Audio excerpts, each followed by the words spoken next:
네, 할렐루야. 반갑습니다. 오늘 말씀 주제는 풀, 나무, 불에 대한 말씀 떡을 떼도록 하겠습니다. 성경은 비유로 기록되어져 있습니다. 비유가 아닌 해석을 한 말씀도 많은데 어떤 말씀이 비유로 기록이 되어져 있냐면 핵심의 말씀입니다. 마치 뭐와 같냐면 아주 귀한 것, 말로 표현하면 아주 소중한 귀한 말씀입니다. 비밀의 말씀이라 할까요? 여러분들 친구들하고 대화를 나눌 때 아무한테나 비밀의 말씀을 하지 않습니다. 할 수가 없습니다. 하고 싶어도 할 수가 없습니다. 왜? 왜 못합니까? 하게 되면 나 자신이 죽기 때문입니다. 손해를 보기 때문입니다. 그래서 사실대로 말을 할 수가 없습니다. 비유로 말씀을 할 때도 있고 농담으로 할 때도 있고 모른 척 할 때도 있고 이처럼 하나님께서 천지를 창조하시고 천지를 어떻게 창조하시냐면 사랑으로 창조하셨습니다. 사랑으로 하나님의 사랑으로 천지를 창조하셨습니다. 그래서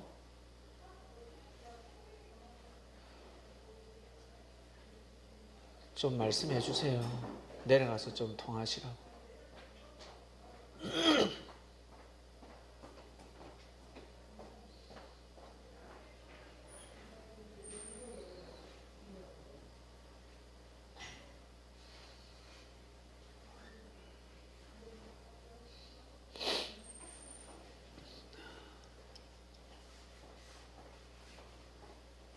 저 뭐라 했죠? 하나님은 천지를 창조하실 때 그리고 이 땅 만물을 창조하실 때 사랑으로 창조하셨습니다. 사랑으로 창조하셨기 때문에 사랑을 가지지 않고서는 만물의 주인이 될 수가 없습니다. 만물이 절대 인간에게 무릎을 꿇지 않습니다. 물질과 명예와 권력으로 만물을 다스릴 수 없습니다. 만물은 오직 사랑입니다. 여러분 집에 꽃을 키워보셨습니까? 그리고 동물을 키워봤습니까? 개, 돼지, 고양이, 그리고 또 뭐가 있죠? 애완동물들이 뭐가 있습니까? 원숭이도 있고. 집에서 동물들을 키울 때 물질을 가지고 되지 않습니다. 물질보다 동물의 마음을 잡을 수 있는 것은 바로 사랑입니다. 왜냐하면 하나님께서 천지를 창조하실 때 사랑으로 창조하셨기 때문에 사랑이라는 마음을 가지지 않고서는 절대 만물을 다스릴 수가 없습니다. 물질도 마찬가지입니다.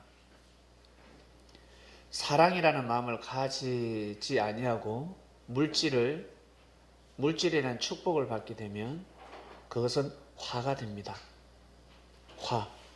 물질을 절대 다스릴 수가 없습니다. 그 물질을 가지고 무엇에 쓰려고 합니까?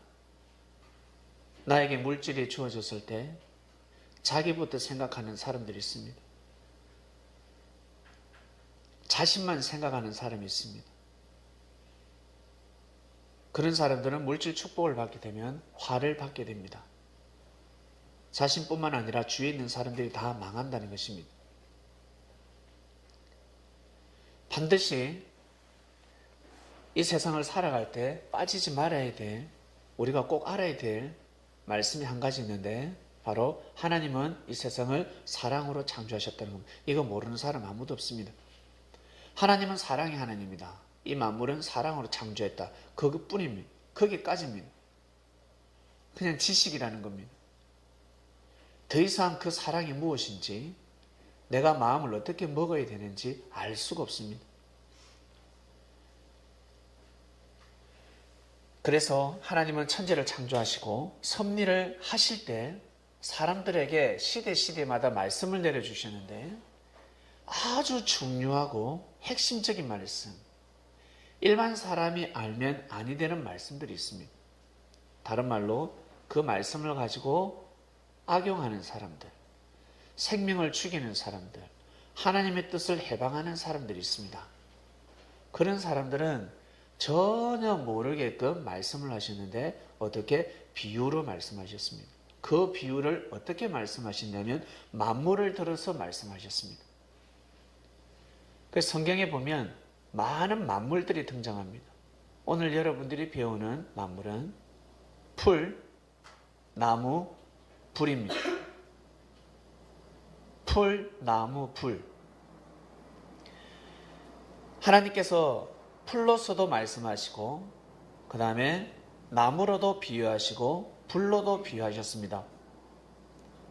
만물로 비유하셨습니다. 이것을 사람들이 깨닫는 것 같은데 깨닫지 못하고, 구슬을 꿰야 보배가 되는 것처럼 성경 말씀을 꿰지 못합니다. 풀 수 없다는 것입니다. 그럼 어떤 사람이 푸느냐? 어떤 사람이 만물로 비유해 놓은 말씀, 이 성경의 비유를 그럼 누가 푸느냐? 바로 사랑의 마음을 가진 사람만이 풀 수가 있습니다. 사랑의 마음을 가진 사람들이 성경을 풀 수가 있고, 그리고 만물로 비유로 말씀하신 그 비유, 그 말씀을 풀어서 선포했을 때 사랑의 마음을 가진 사람들만이 이 말씀을 받아들입니다. 이해하시겠습니까? 왜냐하면 하나님은 사랑의 하나님이시고, 하나님이 만물을 창조하실 때 사랑으로 창조하셨기 때문에 하나님 같은 마음을 가지지 아니하고서는 절대 말씀을 풀 수가 없습니다. 만물을 들어서 비유로 선포한 말씀을 풀 수가 없습니다. 그래서 누가 풀었습니까? 모든 말씀을 누가 풀었습니까? 예수님이 푸신 겁니다. 예수님은 하나님의 마음을 가지고 계시는 분이었습니다. 그래서 푸셨습니다. 이해하시겠습니까? 그래서 푸셨습니다. 그리고 동일하게 하나님의 마음을 닮은 사람들, 하나님을 사랑하는 사람들, 그러한 사람들이 사랑의 말씀에 아멘하게 됩니다. 사람들이 말씀을 들어도 아멘하지 못하는 사람들이 있습니다. 주님께서 분명히 말씀을 선포하셨는데 그 말씀이 맞는데도 불구하고 사람들이 아멘하지 않습니다. 왜 그럴까? 하나님 보시기에는 사랑이 미달되어 있습니다. 미달이 아시죠? 미달이. 사랑 미달. 미달이라는 겁니다. 그래서 어린아이들은 말씀을 줘도 모릅니다. 왜냐하면 그들의 사랑은 무엇입니까? 하나님의 사랑이 필요 없습니다. 어린아이들은 하나님의 사랑이 필요 없습니다. 무엇이 사랑입니까? 초콜릿, 아이스크림, 장난감, 친구들하고 노는 카드놀이, 컴퓨터 게임, 그것이 자기들에게는 사랑입니다. 그걸 주면 좋아하는 겁니다.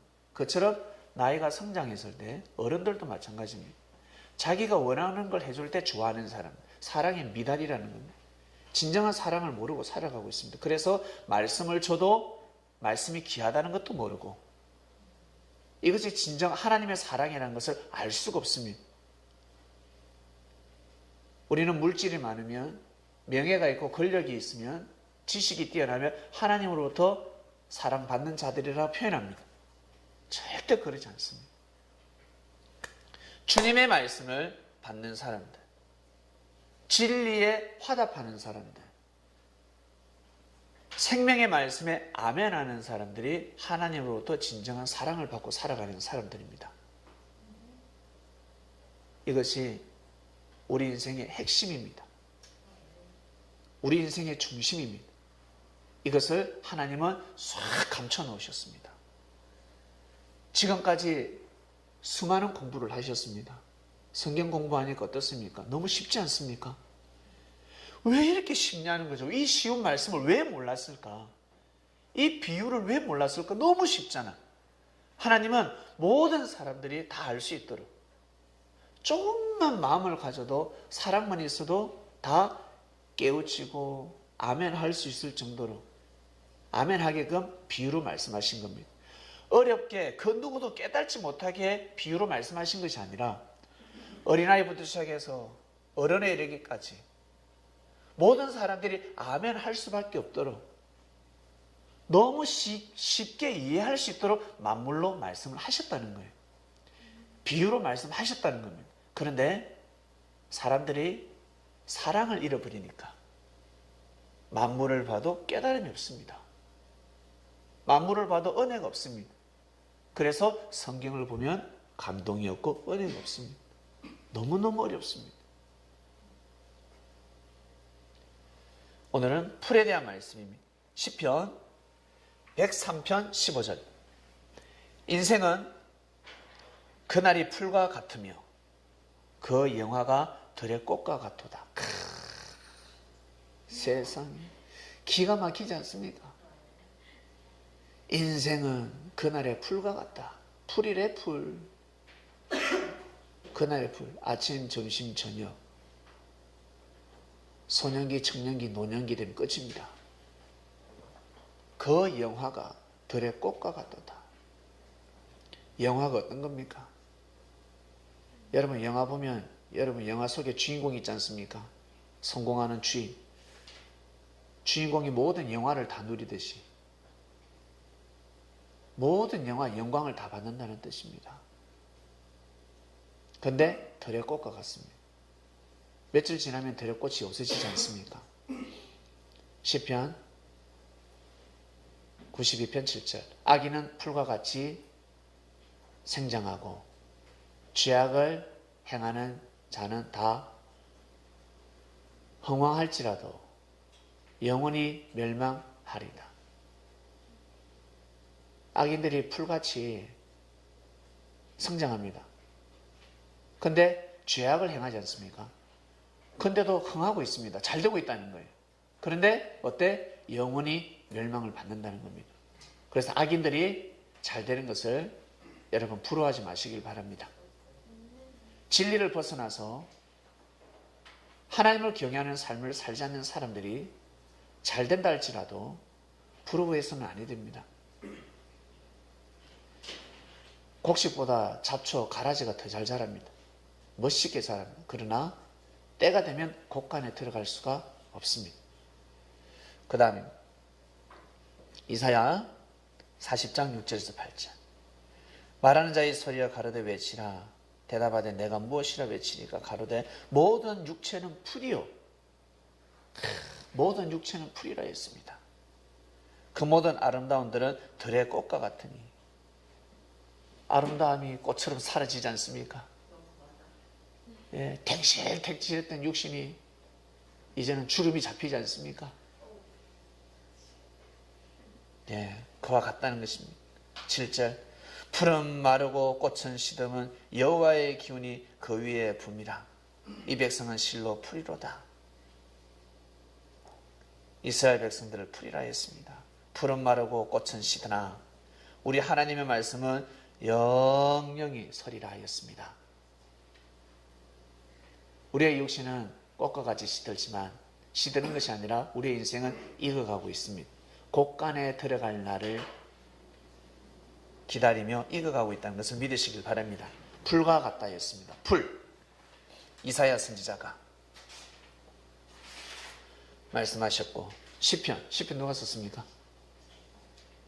이 구절 누가 썼습니까? 이 구절 이 구절을 누가 썼는지 한번 찾아보시길 바랍니다.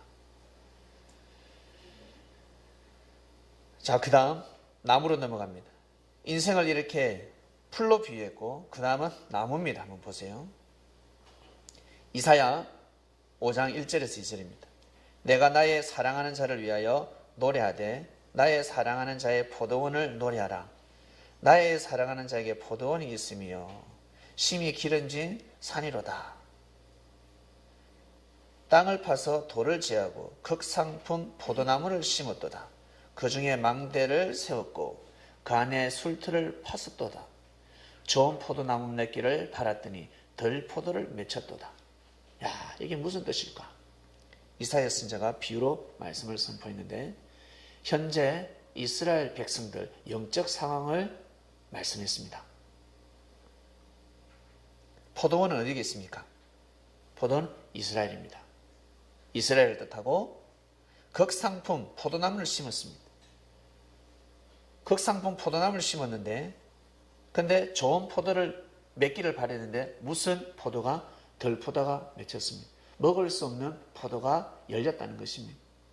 먹음직스러운 포도나무를 포도 열매를 맺힌 것이 아니라 그래서 이사야 선지자는 이스라엘을 향하여 심판의 말씀을 선포했습니다.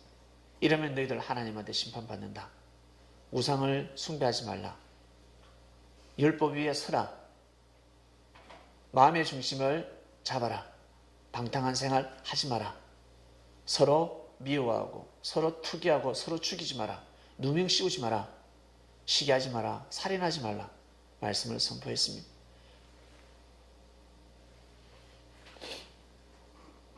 포도나무 농사, 포도원 농사가 어떻게 했다고요? 풍년이 아니라 흉년입니다. 결실이 없었습니다. 그 다음입니다. 5장 7절 대저만군의 여호와의 포도원은 이스라엘 족속이요. 답이 나오지 않습니까? 하나님의 포도원은 이스라엘 족속이라 했습니다. 그의 기뻐하시는 나무는 유다 사람이라. 그 많은 나무들 중에서 그래도 유다 사람들이 정신을 차렸나 봐요. 그리고 유다의 혈통을 통해서 예수님이 또 나셨고요. 그들에게 공평을 바랐었더니 도리어 포악이요. 그들에게 의로움을 바라셨더니 도리어 부르짖음이었더라.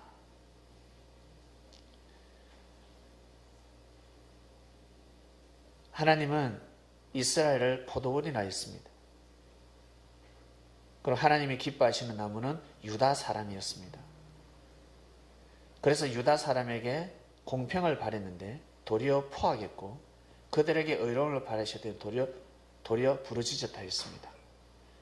유다 족속도 이러했고 그리고 나머지 족속은 더했다는 뜻입니다. 그 다음 시편 128편 3절 네 집 내실에 있는 네 아내는 결실한 포도나무 같으며 아내를 결실한 포도나무 같다 했습니다. 그리고 네 상에 둘린 자식은 어린 감람나무 같다 했습니다. 감람나무, 사람을 나무로 표현하고 있습니다.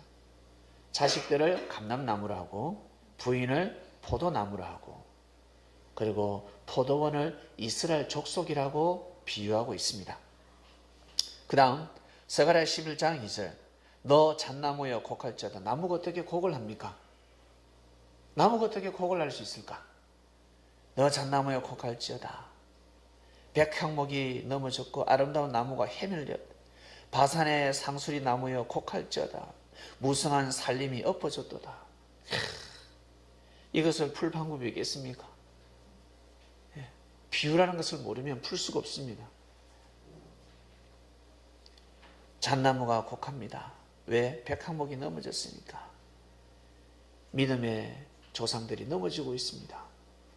의인들이 넘어지고 있습니다. 환난과 핍박 속에 신앙을 팔고 있습니다. 섭리를 거부하고 있습니다. 시험 들고 있습니다. 툭툭 부러집니다. 태풍이 부는데 나무가 툭툭 부러집니다. 아름다운 나무가 해멸되어 버립니다. 바산의 상수리 나무에 곡할지어다. 이 바산은 그 당시에 물이 풍부해서 땅도 너무너무 옥토 땅이고 물도 풍부해서 목축업이든 농경이든 풍년을 맞이하는 땅입니다. 곡해야 된다는 겁니다. 무성한 살림이 엎어지고 있습니다. 천울림. 뜻이 무엇입니까? 림자가 살리림자 아닙니까? 천울림. 하늘을 울리는 나무들. 어떻게 나무가 하늘을 감동시키겠습니까? 우리 성가대가 아니라 우리 창명교회 성가대입니까? 찬양단. 찬양단 이름이 천울림입니다. 뜻은 하늘을 감동시키는 나무들. 하늘을 감동시키는 나무들입니다. 네. 살림이 엎어졌습니다. 수많은 나무 숲이 넘어져 버렸다는 겁니다. 우르륵 넘어졌습니다. 믿음이 파산되어 버렸습니다. 이사야 15장 13절. 잣나무는 가시나무를 대신하여 나며 화석류는 진려 대신하여 날 것이라. 여기 잣나무는 가시나무를 대신. 가시나무가 뭐겠습니까? 늘 사람을 실족시키는 사람들, 섭리길을 가는 것을 해방하는 사람들을 가시나무라 했습니다. 찔리면 피나잖아요. 아프잖아요. 만나면 아픕니다. 만나면 상처를 받습니다. 만나면 마음에 피가 납니다. 그러한 사람을 뜻합니다. 그리고 시편 92편 12절. 의인은 종려나무같이 번성하며 레바논의 백향목같이 발육하리로다. 의인은 종려나무. 종려나무는 가뭄이 들어도 죽지 않습니다. 잘 삽니다. 쫙 뻗었습니다. 종려나무. 그리고 레바논의 백향목. 성전을 지을 때 많이 들어간 나무입니다. 예루살렘 성전을 지을 때 백향목. 그리고 에스겔 31장 9절 봅니다. 내가 그 가지로 많게 하여 모양이 아름답게 하였더니 하나님의 동산 에덴에 있는 모든 나무가 두게 하였느니라. 에스겔 선지자가 창세기에 나오는 말씀을 선포합니다. 하나님의 동산 에덴에 있는 모든 나무가 다 두게 하였느니라. 이 나무가 진짜 나무겠습니까? 아니면 사람이겠습니까? 사람입니다. 에덴이라는 뜻은 바로 하나님의 뜻이 있는 곳, 하나님의 희망이 있는 곳, 하나님의 말씀을 믿고 따르는 사람들을 뜻합니다. 하나님을 믿는 사람을 뜻합니다. 그런데 모든 나무가 투기하였습니다. 투기는 무엇입니까? 시기질투했다는 것입니다. 죽여버리고 싶었다는 것입니다. 그래서 나무가 진짜 나무가 아니죠. 사람입니다. 에스겔 32장 18절.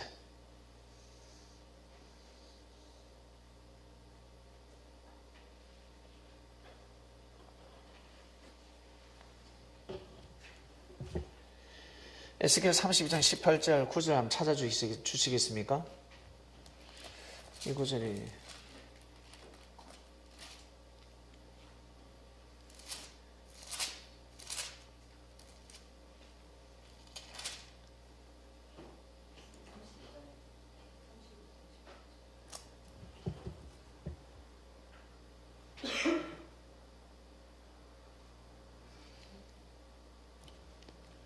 (31장 9절)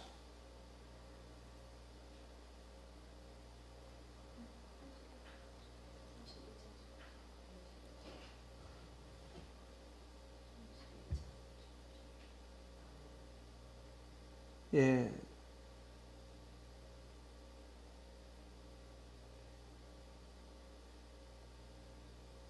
(31장 18절입니다) 예, 31장. 예, 제가 오타났습니다. 에스겔 31장 18절. 너의 영화와 광대함이 에덴 모든 나무 중에 어떤 것과 같은고. 그러나 네가 에덴 나무와 함께 지하에 내려갈 것이요. 거기서 할례를 받지 못하고 칼에 사륙당한 자 중에 누우리라. 이들은 바로와 그 모든 군대니라. 나 주 여호와가 여호와의 말이니라 하라. 너의 영화 중에 광대함이 에덴 모든 나무 중에 어떤 거와 같은 거. 그러나 네가 에덴 나무와 함께 지하에 내려갈 것이요. 나무가 지하에 왜 내려갑니까? 나무가 지하에. 한마디로 나무가 지하에 내려갔다는 것은 무엇이겠습니까? 구원받지 못했다는 거 아니겠습니까? 사람이 구원받지 못했다는 것입니다. 하나님 세계로 가지 못했다는 것입니다. 하나님 곁으로 가지 못했습니다. 에덴에 있는 나무가 지하로 내려갔습니다. 도대체 어떤 사건이 있었을까? 그러면 창세기로 넘어갑니다. 창세기 2장 9절에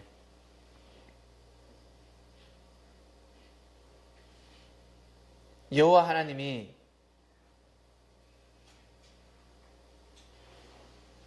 그 땅에 보기에 아름답고 먹기에 좋은 나무가 나게 하시니 동산 가운데 생명나무와 선악을 알게 하는 나무가 있더라 나와 있습니다. 에덴 동산에 생명나무가 있고 선악나무가 나옵니다. 이것이 바로 에덴 동산. 에스겔 선지자가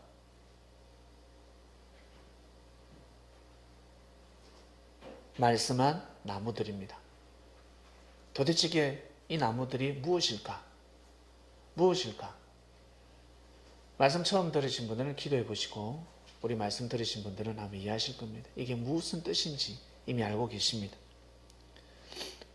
이렇게 해서 구약에 보면 나무를 통해서 하나님은 말씀하셨습니다. 비유를 들어 쓰셨습니다. 나무들이 무너졌다. 나무들이 꺾어졌다. 나무가 심판을 받는다. 바로 진짜 나무가 아니라 바로 사람이었습니다. 사람을 뜻했습니다. 하나님은 나무를 통해서 섭리하시는 것이 아니라 사람을 통해서 섭리하셨습니다. 구약도 나무로 비유하셨고 신약도 마찬가지입니다. 신약을 한번 볼까요?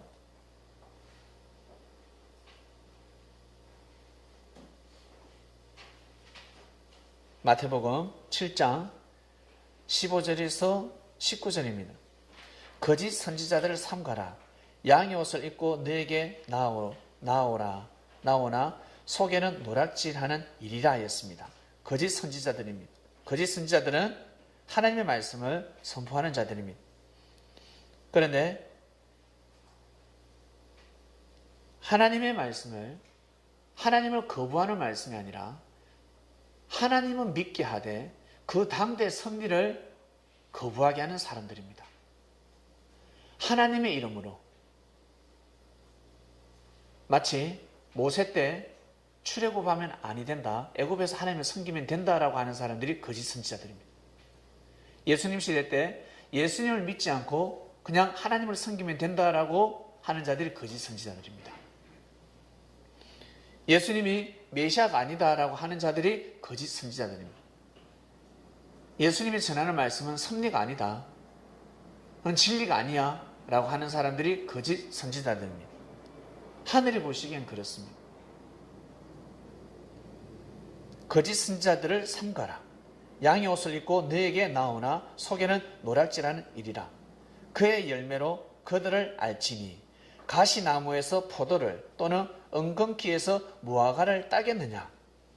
이와 같이 좋은 나무마다 아름다운 열매를 맺고 못된 나무가 나쁜 열매를 맺나니 좋은 나무가 나쁜 열매를 맺을 수 없고 못된 나무가 아름다운 열매를 맺을 수 없느니라. 아름다운 열매를 맺지 아니하는 나무마다 찍혀 불에 던지우니라. 네, 바로 사람을 나무로 비유하셨습니다. 좋은 사람이 되어야 된다는 뜻입니다. 좋은 사람이 되어라. 그리고 좋은 열매를 맺도록 하라. 말씀을 믿고 말씀대로 살도록 하라. 비유를 들어서 말씀하셨습니다. 나무. 마태복음 21장 33절에서 46절입니다. 이 비유 말씀은 마가복음 12장 1절에서 12절에도 있고 누가복음 20장 9절에서 8절에도 있고 8절에도 있습니다. 어떤 내용이냐면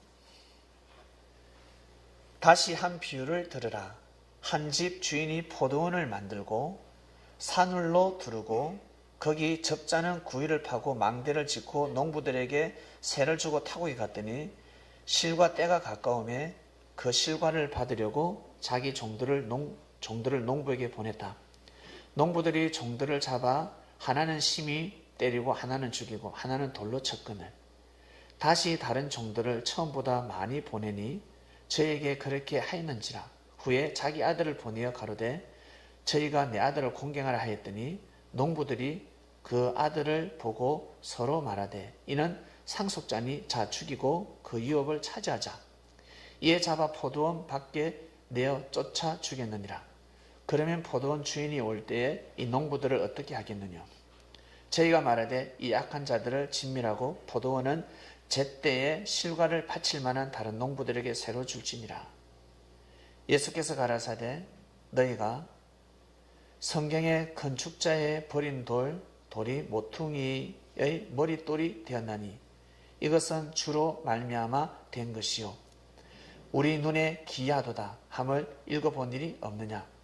그러므로 내가 너에게 이르노니 하나님의 나라를 너희는 빼앗기고 그 날에 열매 맺는 백성이 받으리라. 이 돌 위에 떨어지는 자는 깨어지겠고 이 돌이 사람 위에 떨어지면 저를 가루로 만들어 흩으리라 하시니 대제사장들과 바리새인들이 예수의 비유를 듣고 자기들을 가리켜 말씀하신 줄 알고 잡고자 하나 무리를 모수하니 이는 저희가 예수를 선지자로 알미더라. 예수님이 포도원 비유를 들었습니다.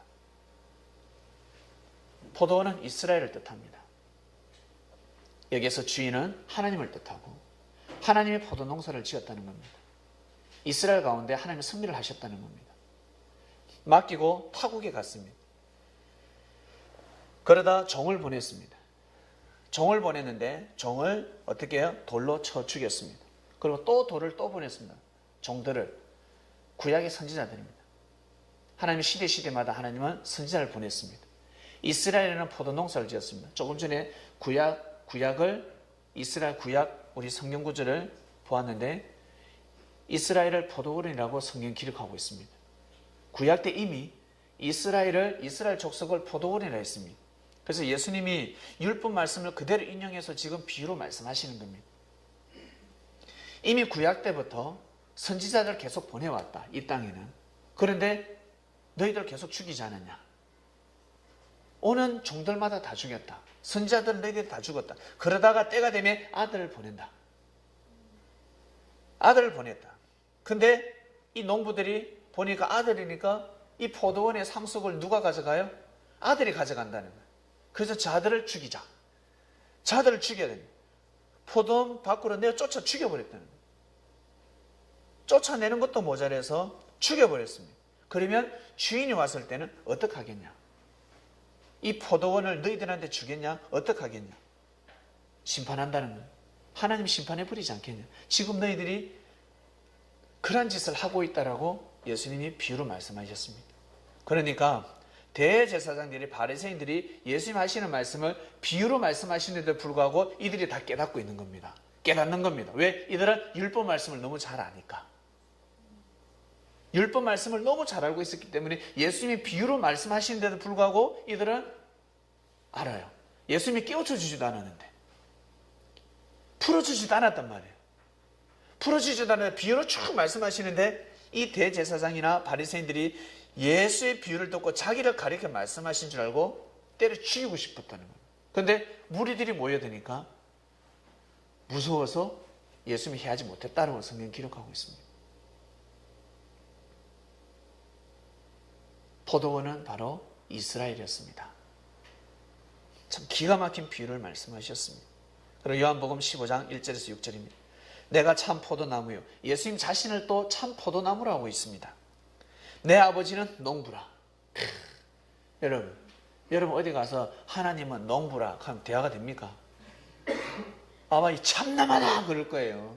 참남하다. 비우지 않습니까? 아버지가 하나님 농부, 니 뭔데?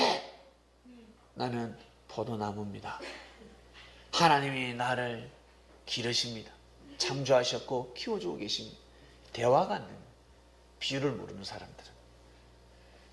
예수님 말씀하시죠. 내가 참 포도나무요, 내 아버지는 그 농부라. 예수님이 참 포도나무면 예수님을 반대하는 자들을 참이겠습니까? 거짓이겠습니까? 거짓 선지자들은 거짓 포도나무, 덜 포도나무라는 겁니다. 예수님은 참 포도나무라 했습니다.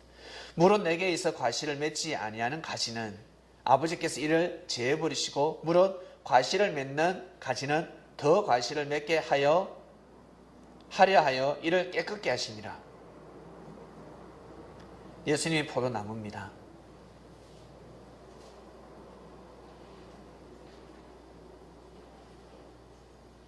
열매를 맺으려면 가지가 되어야 합니다. 포도나무에 붙어 있어야 됩니다. 가지는 포도나무에 붙어 있어야 됩니다. 나무에 붙어 있지 않은 가지는 열매를 맺을 수가 없습니다. 나무가 영양을 공급해 주기 때문에 과실을 맺을 수가 없습니다. 하나님이 제해버린다 했습니다. 이게 무엇입니까? 이 당시에 제일 중요한 것은 바로 말씀이었습니다. 하나님의 말씀이었습니다. 예수님을 통한 그 말씀을 받아들이고 선포하지 않으면 나머지 말씀은 가다가 다 없어져 버린다는 겁니다. 이스라엘 율법 말씀은 없어져 버린다는 겁니다. 그들의 말씀을 받아들이지 않는다는 겁니다. 대제사장들이, 바리새인들이 전하는 말씀은 열매가 아니었다는 것입니다.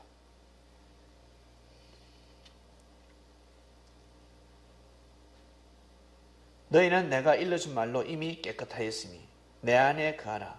나도 너희 안에 거하리라. 가지가 포도나무에 붙어 있지 아니하면 절로 가시를 맺을 수 없음 같이 너희도 내 안에 있지 아니하면 그래하리라 말씀하십니다. 꼭 붙어 있으라. 말씀 안에 가도록 하라.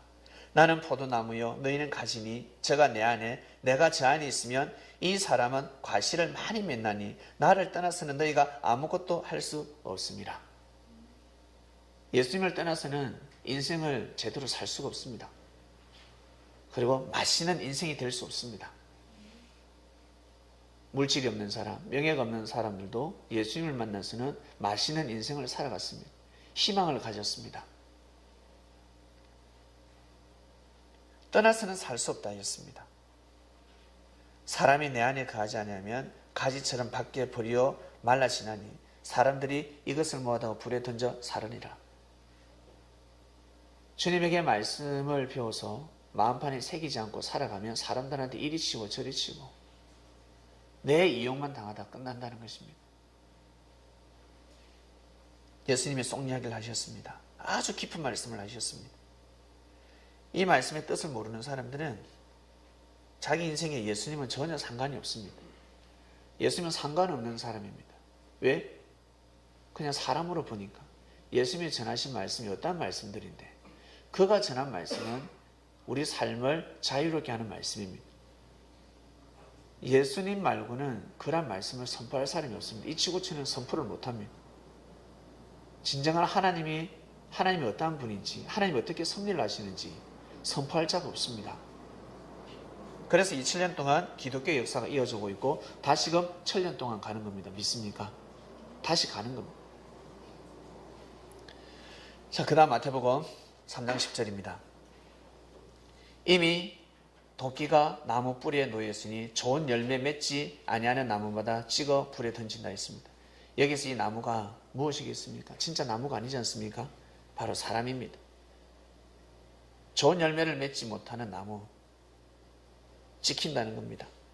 그 다음에 마태복음 7장 17절에서 18절 이와 같이 좋은 나무마다 아름다운 열매를 맺고 못된 나무가 나쁜 열매를 맺나니 여러분 좋은 나무가 되시길 바랍니다. 좋은 나무가 되면 좋은 열매를 맺습니다. 그러면 사람들이 모여듭니다. 따먹으려고 나누려고 마음을 나누려고 같이 있으면 해도 어때요? 좋아요. 근데 나쁜 열매를 맺으면 맛이 없어요. 맛이 없어서 대화를 못합니다. 앉아요. 사람과 교류를 할 수가 없습니다. 씹고 떨고 막 뭐 배탈 나고 그 사람을 만나면 배탈 나고 그 사람 만나 대화를 하면 화딱질 나고 기분이 하루 일진이 깨집니다. 바로 좋은 나무가 되라 하였습니다.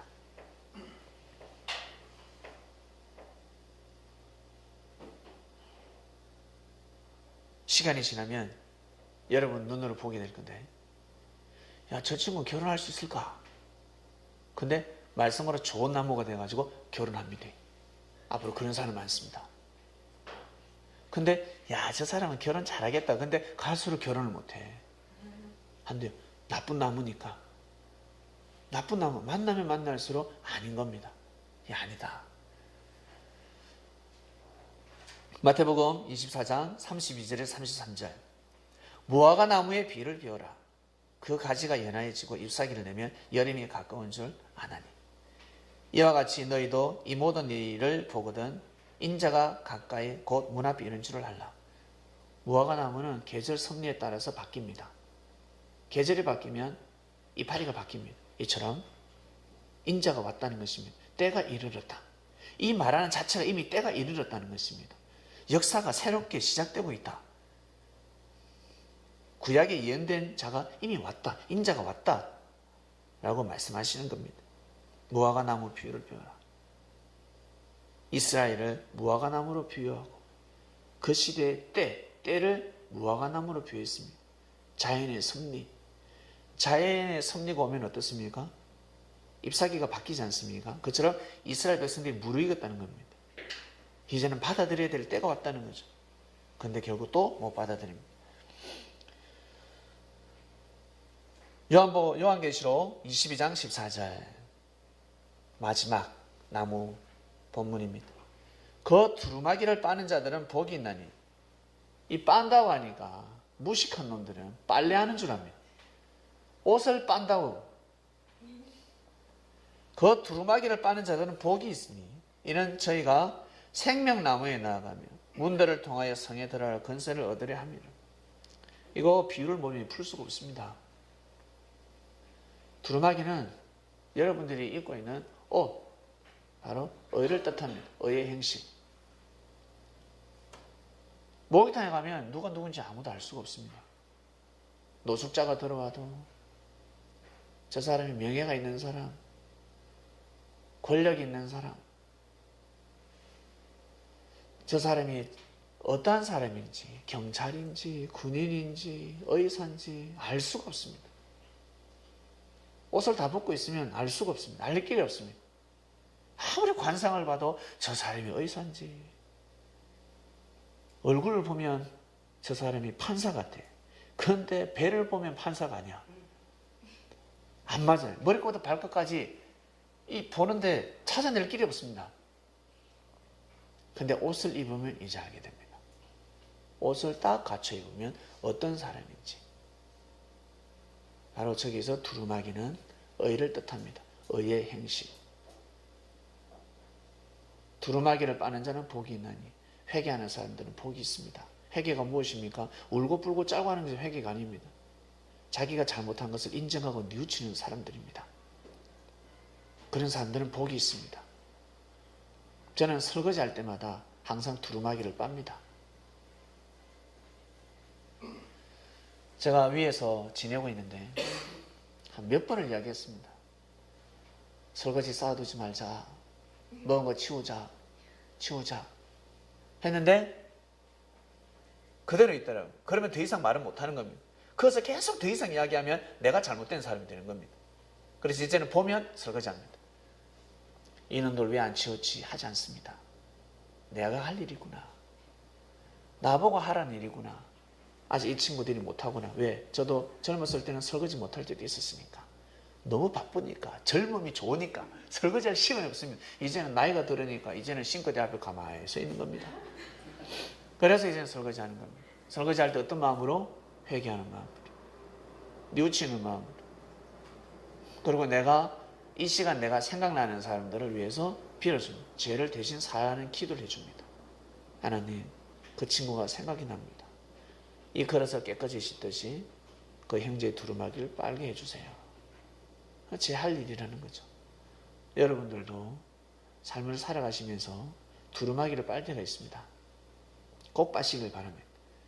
회개할 땐 반드시 회개해야 됩니다. 아마 제가 회개할 것이 더 많을 겁니다. 제 개인의 두루마기를 빨기도 하고 여러분의 두루마기까지 다 빨아줘야 합니다. 내 식모도 아닌데 빨아줘야 합니다. 섭리의 식모살이 났습니다. 영적으로 대 빨아야 합니다. 썩내면서 빨아줍니다. 썩내면서, 화를 내면서. 막 성을 내면서도 있잖아요. 기도하면요. 그 기도 하늘에 올라가거든요. 내 성격이 올라가는 것이 아니라 그 정성이 올라가는 겁니다. 그 마음을 보는 겁니다. 저는 성이 났지만, 화가 났지만 그래도 구하네. 네. 입재직이 있습니다. 자, 생명나무가 무엇이겠습니까? 저희가 생명나무에 나아간다 했습니다. 저 생명나무 무엇이겠습니까? 구약에 많은 나무가 있었습니다. 신약에 많은 나무가 있었습니다. 통틀어서 하나님의 섭리사 가운데 나무가 있습니다. 바로 생명을 열게 하는 나무.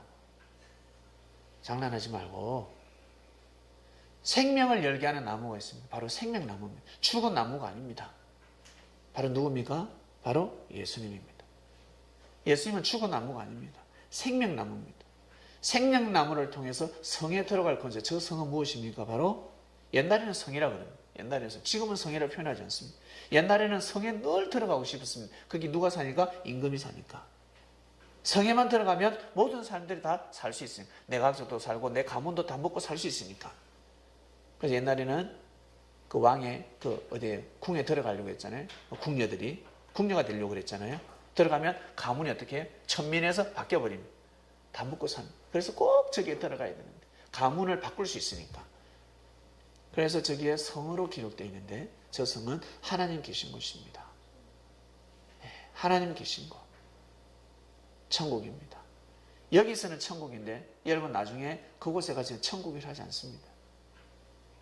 지금 우리가 이 땅이 있듯이 그거 가면 똑같은 땅입니다. 와, 야, 천국이네, 하늘나라네, 그런 표현을 쓰지 않습니다. 여러분 이 땅에 살면서 와, 대한민국 땅이네, 와, 대한민국에 하는 사람이 있습니까? 그냥 살아가잖아요. 그것처럼 다음 생각은 그렇습니다. 당연하게 느껴집니다. 그냥 땅입니다. 맨 땅입니다. 맨 땅. 똑같은 흙이 있고 똑같은 돌이 있고 가보면 똑같습니다. 그래, 너무너무 아름답죠. 이렇게 구약에도 나무로 비유하셨고 사람을, 신약에도 나무로 비유하셨고, 그리고 이스라엘을 포도원으로 비유하셨고, 그 포도원 비유를 예수님이 정확하게 들어서 비유로 말씀하니까 바리새인들이, 대제사장들이 율법을 아니까 예수님을 때려 죽이려고 했습니다. 자기도 뭐 하는 소리인 줄 깨달았습니다. 비유가 이렇게 쉬운 겁니다. 아시겠습니까? 들으면 누구나 다 깨닫습니다. 야, 그 말씀이구나. 깨달을 수 있습니다. 여러분한테 누가 와서 야, 저 친구는 있잖아, 대나무 같아. 저 친구는 온나무야, 온나무. 바로 합니다. 온나무가 뭐겠습니까? 온나무. 온나무는 좋은 의미가 아닙니다. 가지 말아줘, 옆에. 왜? 온나무다, 온나무. 이 하나에 그냥 함축되어 있습니다. 온나무다. 가시나무다. 가지 마라. 만지지도 마라. 가까이 가지 마라. 전화번호 절대 주지 마. 그러면 한마디에 뭔데? 가시나무다. 가시나무. 끝납니다. 한마디, 여러분은 어떤 나무입니까? 여러분을 볼 때 어떤 나무입니까? 여러분을 볼 때 좋은 나무가 되셔야 됩니다. 참 포도나무가 되셔야 되고 생명나무가 되셔야 합니다. 생명을 여는 나무가 되셔야 합니다.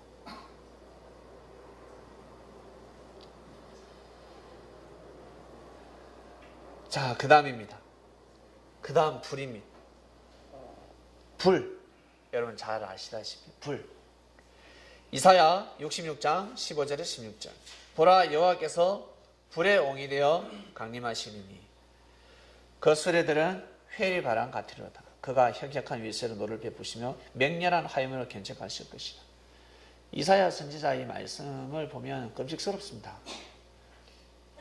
불에 타 죽습니다. 그냥. 어저께 불 났는데 불은 무섭습니다.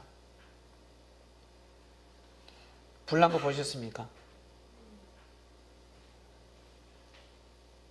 무섭습니다. 하나님이 불러서 심판하신답니다. 불의 옹이 되어서 강림하는데 하나님 오신답니다.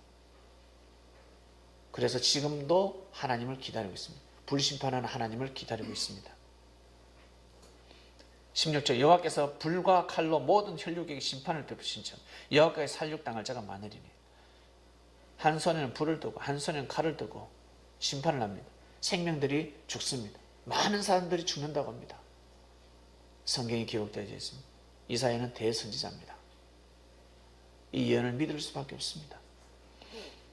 요엘 2장 3절 불이 그들의 앞을 사르며 불꽃이 그들의 뒤를 태우니 세상에 앞머리도 타고 뒷머리도 타고 그 웃머리는 남아있네. 앞머리 타고 뒷머리 타고 모습이 얼마나 해기망측하겠습니까? 네, 참 다 태아픕니다. 그전의 땅은 에덴 동산 같았으나 그 후에는 어떻게 해요? 땅은 황무한 들 같으니 그들을 피한 자가 없도다. 세상에 불로서 심판이. 그 다음 볼까요? 말라기에서 보겠습니다. 말라기 4장 1절에서 2절. 말라기가 구약의 마지막 선지자입니다.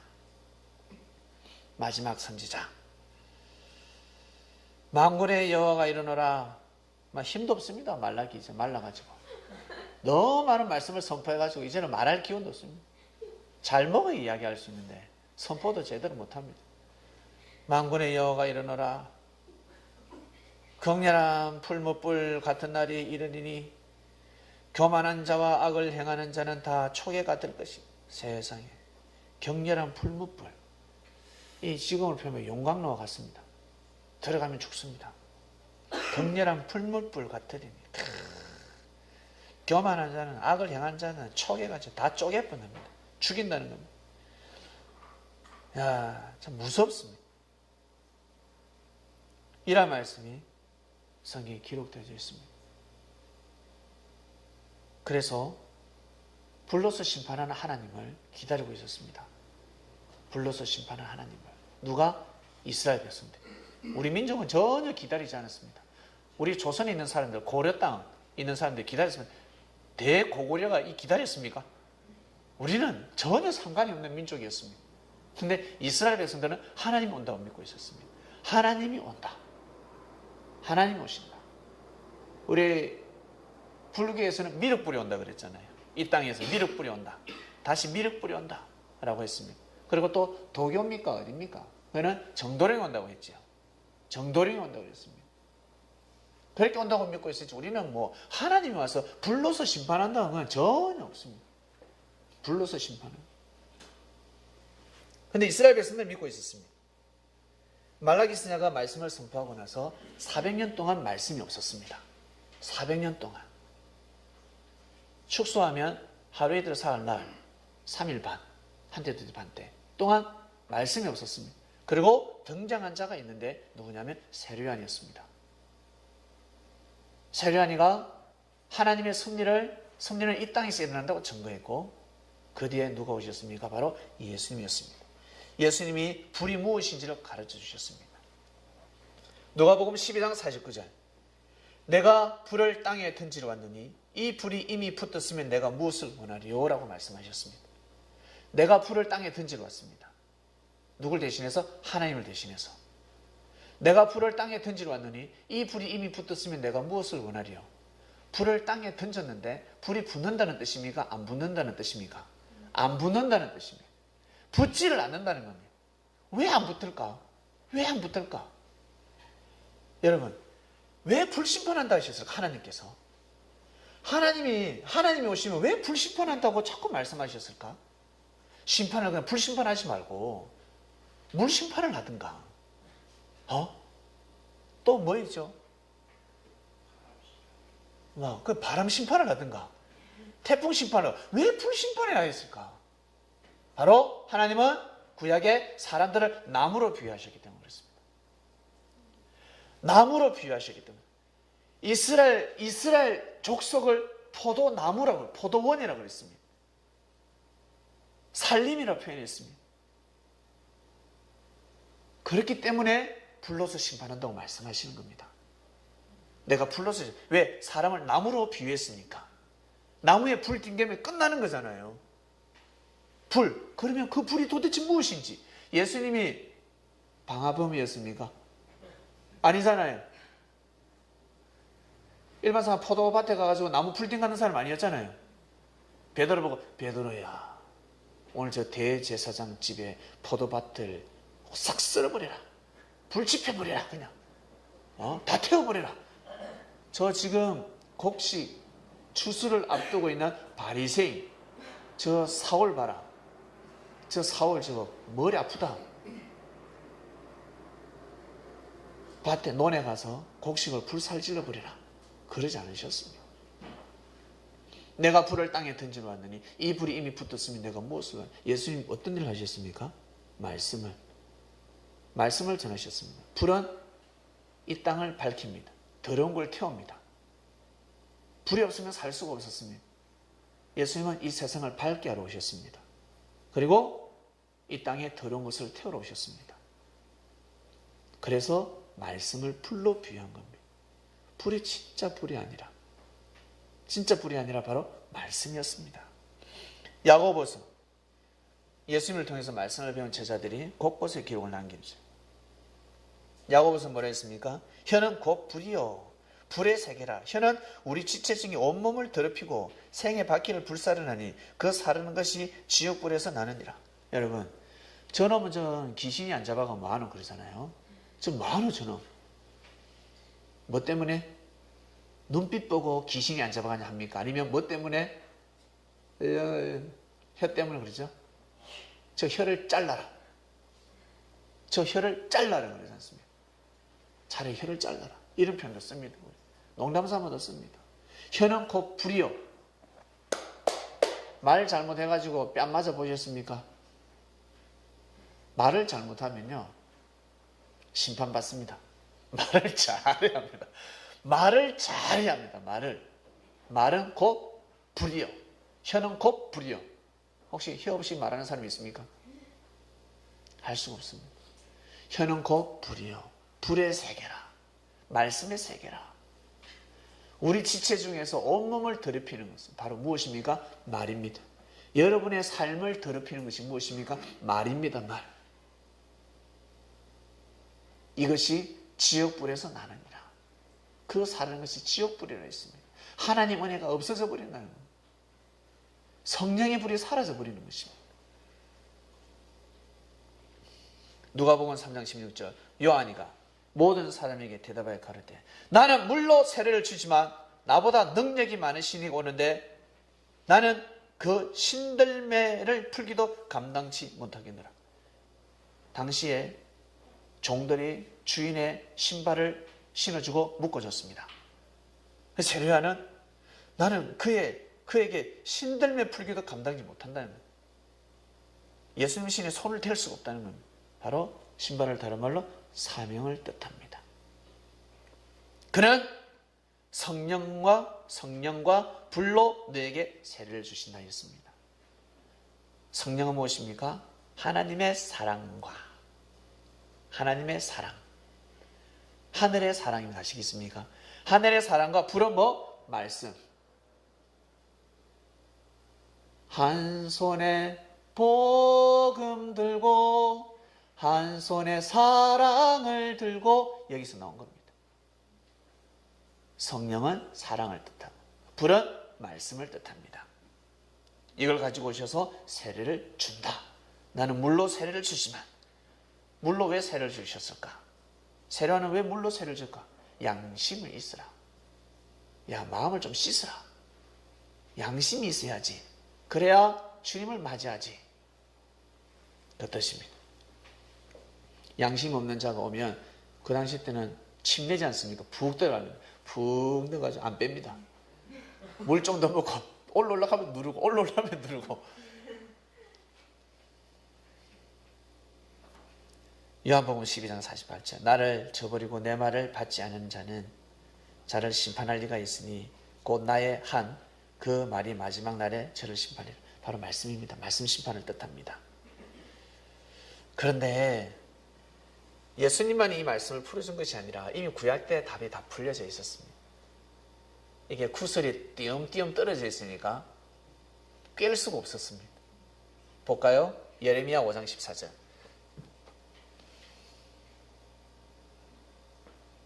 그러므로 만군의 여호와 하나님 여호와가 이같이 말하노라. 그들이 이 말을 하였은즉 볼지어다 내가 네 입에 있는 나의 말로 불이 되게 하고 이 백성으로 나무가 되게 하리니 그 불이 그들을 사르리라. 내 입에 있는 나의 말로 불이 되게 하고, 바로 불을 뜻하는 말을 불로 표현했습니다. 말씀을 불로 표현했고 이 백성들을 나무가 표현했고 나무로 비유했고 이 나무를 불로 사른다 했습니다. 바로 말씀을 선포하는 겁니다. 말씀을 받아들여. 백성들이여 말씀을 받아들여. 그 뜻입니다. 이미 예레미야는 말씀했습니다. 이미 예레미야는 불이 말씀을 알고 있었습니다. 그러면 이사야 선지자가 그 받았을 때 그걸 진짜 불로 받았을까? 진짜 칼로 받았을까? 하나님 진짜 그렇게 와서 죽인다 하셨을까? 저는 아니라고 봅니다. 이사야는 하나님의 섭리를 알고 있었습니다. 땅에서 일어난다는 걸 알고 있었습니다. 그래서 이사야 11장에 뭐라 했습니까? 이새의 줄기에서 한 싹이 난다 그러고 지상천국이 동물들이 하나가 되는 역사가 이 땅에서 일어난다고 이사야 선지자가 선포한 겁니다. 이들이 후손들이 못 풀었을 뿐입니다. 비유로 딱 감춰놨어요. 왜? 지금 이때가 아니니까. 이사야 선지자는 다 알고 있었습니다. 이사야가 문자로 믿은 것이 아닙니다.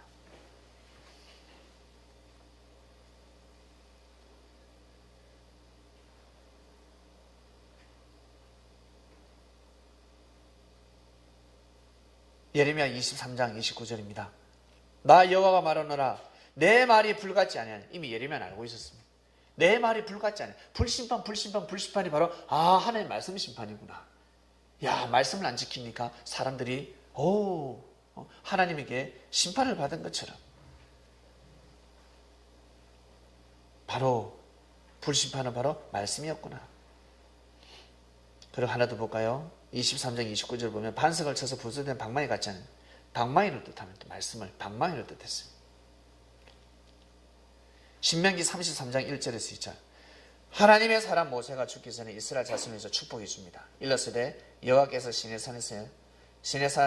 시내에서 오시고 세일산에서 일어나시고 바란산에서 비치시고 1만 성도 가운데 강림하셨고 그 오른손에 불같은 율법이 있도다. 많은 사람들 앞에 모세가 섰는데 오른손에 뭐가 있다고요? 율법이 있어요. 뭐 같은? 불 같은. 광야를 밝히는 불. 인생을 밝히는 불. 이스라엘 백성들을 하나 되게 하는 불. 불이 있으면 하나 되지 않습니까? 불이 있어야 됩니다. 우리 특히 어른들 군대 갔을 때 담배는 있는데 불이 없어요. 그러면 처음부터 찾습니다. 불. 한 명이 라이터를 가지고 있으면 처음부터 다 모여야 됩니다. 불. 불 없으면 살 수가 없습니다. 사무엘 하 22장 9절 그 코에서 연기가 오르고 담배 피워서 연기가 나는 게 아니지요. 그 코에서 연기가 오르고 입에서 불이 나와 사름이여 그 불이 숫이 피었도다. 뭐겠습니까? 바로 말씀인 사무엘도 알고 있었습니다. 하나님의 말씀은 불이라는 것을 알고 있었습니다. 시편 18편에서 8절 그 코에서 연기가 오르고 입에서 불이 나와 사름이여 그 불에 숫이 피었도다. 동일한 본문입니다.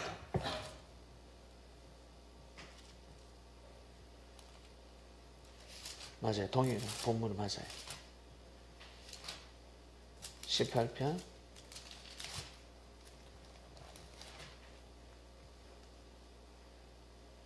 신기하죠. 네.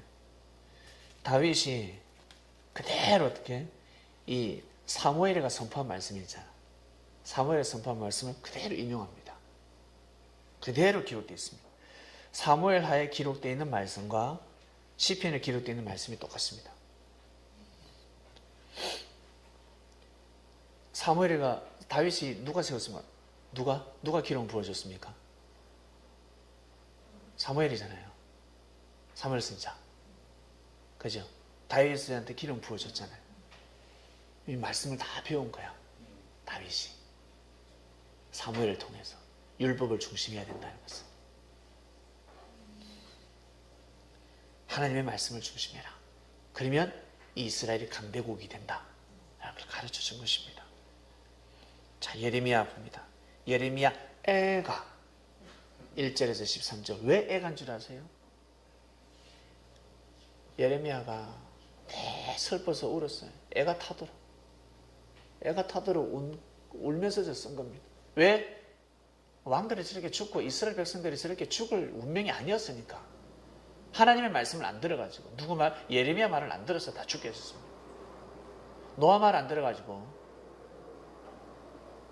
다 물에 빠져 죽었듯이 예레미야 말 안 들어가지고 이스라엘이 무너져 버렸습니다.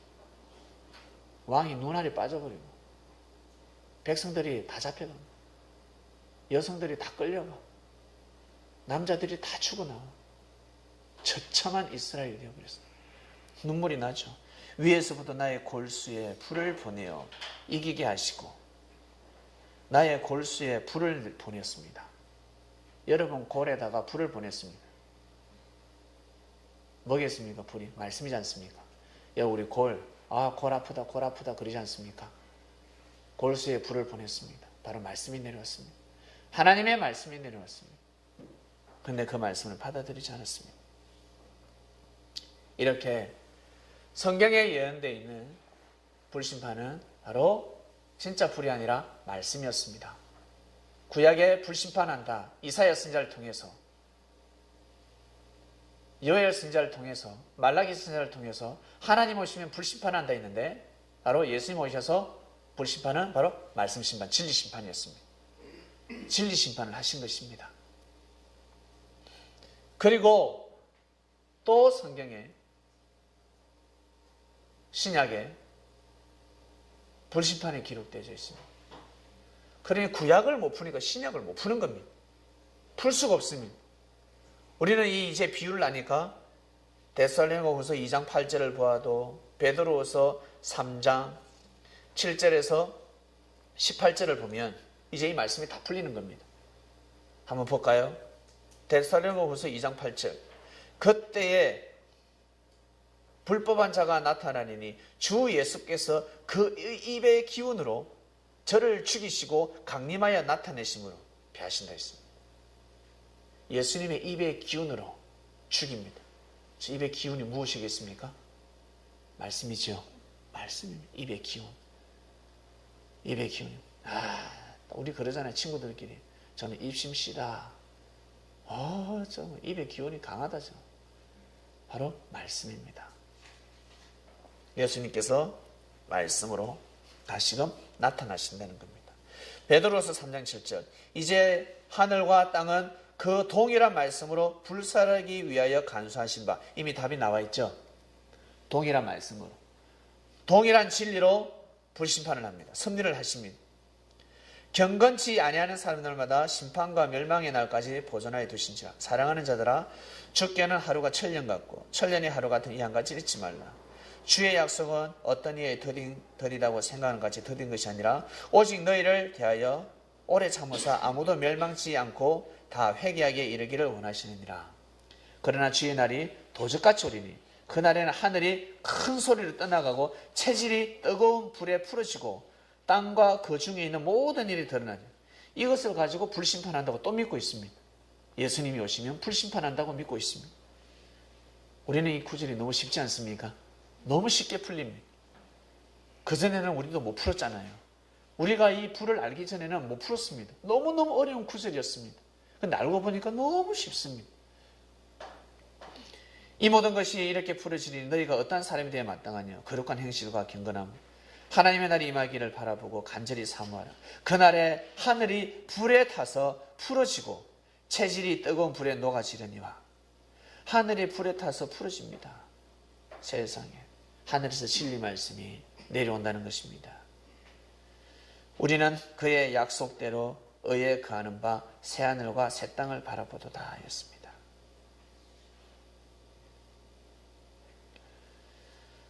불심판은 진짜 불이 아니라 바로 말씀이었습니다.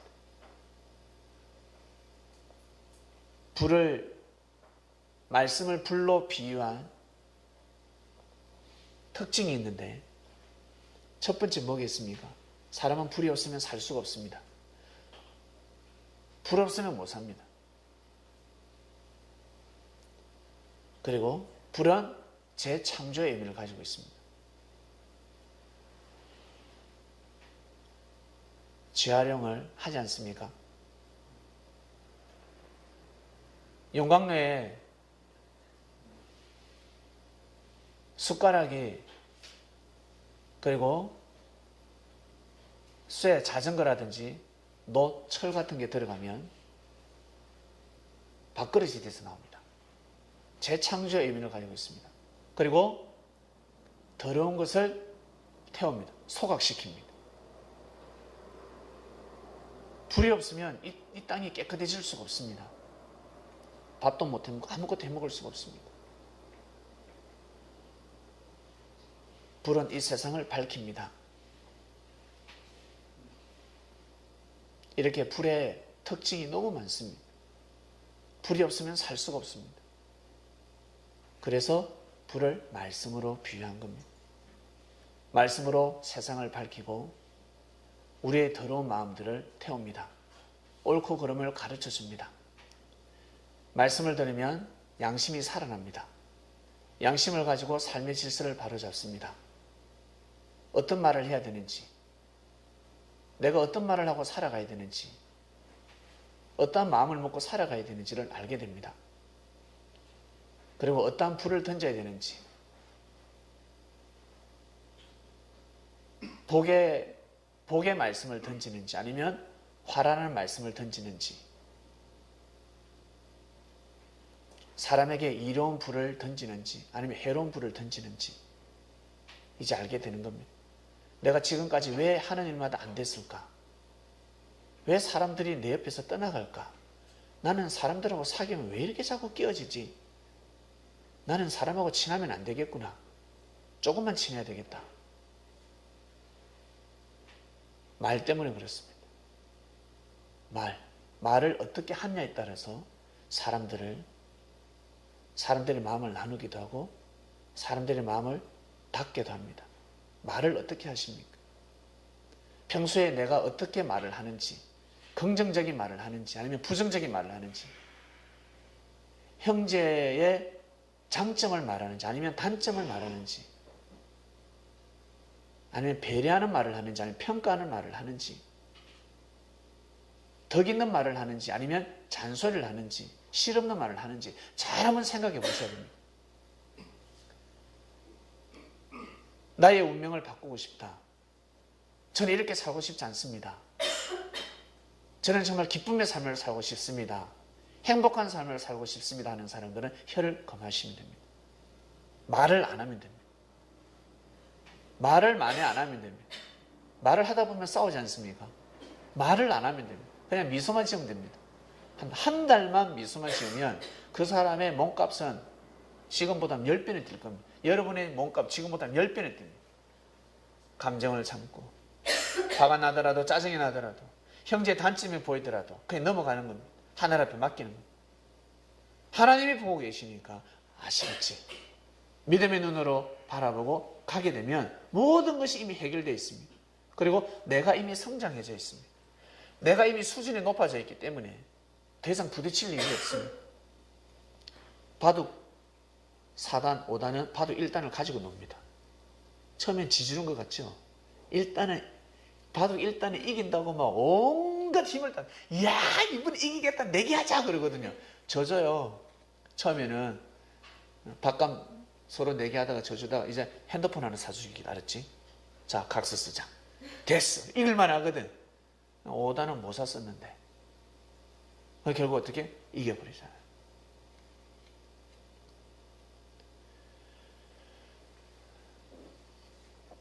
꼭 나의 인생을 바꾸고 싶다. 내 삶을 나는 바꾸고 싶다. 내가 어떤 말을 하고 살아가는지 보셔야 됩니다. 내가 항상 삶을 살아갈 때 어떤 말을 하고 살아가는지.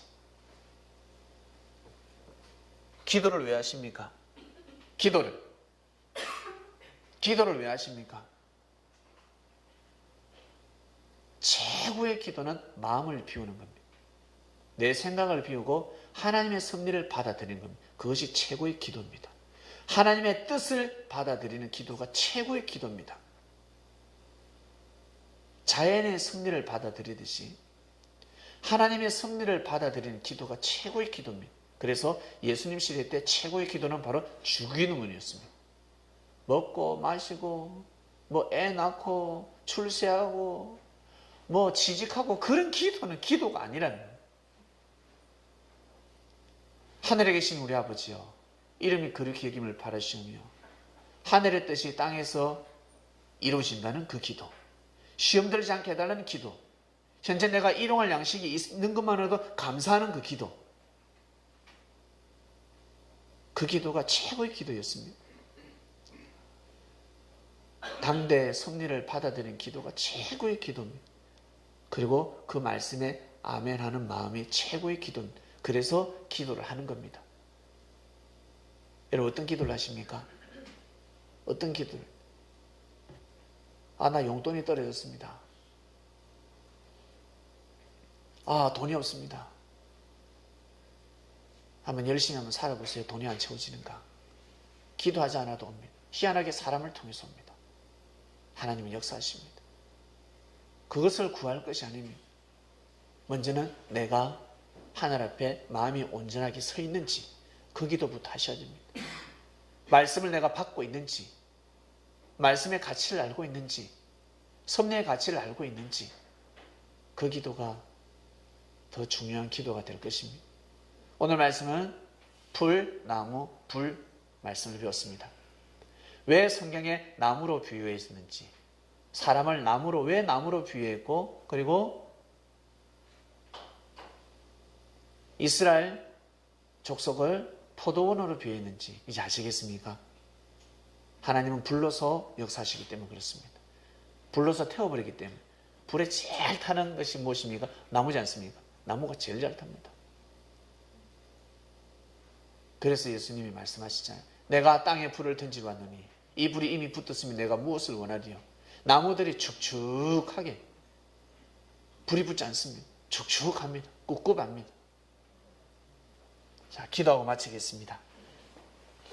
하나님 아버지 감사합니다. 오늘 말씀은 풀, 나무, 불에 대한 비유의 말씀 떡을 뗐습니다. 비유로 말씀하신 것은 모든 이들로 하여금 잘 이해하고 쉽게 깨닫고 받아들일 수 있도록 하나님은 비유로 말씀하셨습니다. 이 비유의 말씀은 사랑의 말씀이다 보니까 만물을 들어서 비유로 말씀하셨습니다. 만물을 사랑으로 창조하셨기 때문에 사랑의 마음이 없이는 비유의 말씀을 알 수가 없습니다. 깨달을 수도 없고 들어도 그다지 큰 감흥도 없습니다. 사랑이 깊어갈 때 하나님의 말씀이 정말 생명의 말씀이라는 것을 알게 됩니다. 그리고 모든 것을 내려놓습니다. 내가 풀과 같은 존재구나. 나의 인생은 풀과 같구나. 곧 시드는구나. 바람이 세게 불면 꺾이게 되는구나. 언제 화가 닥칠지 모르는구나. 그래서 내가 하나님을 경외하는 삶을 지금부터 잘 살아가야 되겠다. 인생을 정확하게 파악해야 합니다. 장명교회 성도들, 말씀을 통해서 하나님의 섭리가 선포되었으니 자연의 섭리를 받아들이듯이 하나님의 영적 섭리를 온전히 받아들이게 하시며 이 땅에 육신을 쓰고 살아갈 때 성공하는 삶을 살아갈 수 있도록 축복하여 주시옵소서. 말씀 듣는 자들은 다 살아날지어다. 말씀을 통해 자신들의 두루마기를 다 빨게 하시고 생명나무에게 나아가는 그리스도인들 되게 하여 주시옵소서. 감사합니다. 사랑하는 주님의 이름으로 기도드립니다. 아멘. 네, 마치겠습니다.